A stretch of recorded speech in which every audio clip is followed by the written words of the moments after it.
sana dulu. Kita ngantri goblok kamu. Viral, pria sedang menaiki mobil mewah mencaci maki polisi dengan kata kasar. Setelah momen lebaran, tentunya kebanyakan warga akan melakukan arus balik ke tempat perantauan. Kepadatan kendaraan tak terhindarkan saat arus balik ini terjadi. Terlihat dari jalur Tasik menuju Singaparna, Gentong mengalami perlambatan laju kendaraan pada 6 Mei 2022. Terlihat dalam video, para anggota polisi sedang sibuk melakukan tugas untuk mengatur jalan Gentong. Dengan menggunakan toa, polisi memberikan arahan kepada para pengemudi. Polisi juga mengalihkan jalur untuk menghindari penumpukan kendaraan berlebih di jalur Gentong. Di saat macet, sebuah mobil Alphard membuka kaca penumpangnya.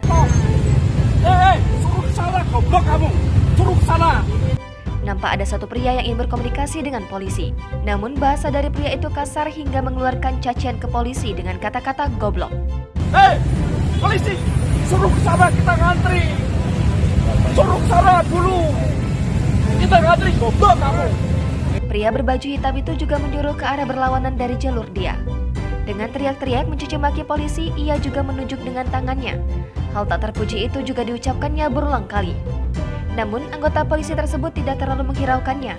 Mereka tetap fokus melaksanakan tugasnya untuk mengatur lalu lintas.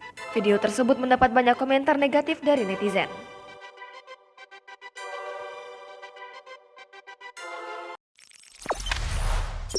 Jangan lupa subscribe, share, komen, dan like ya.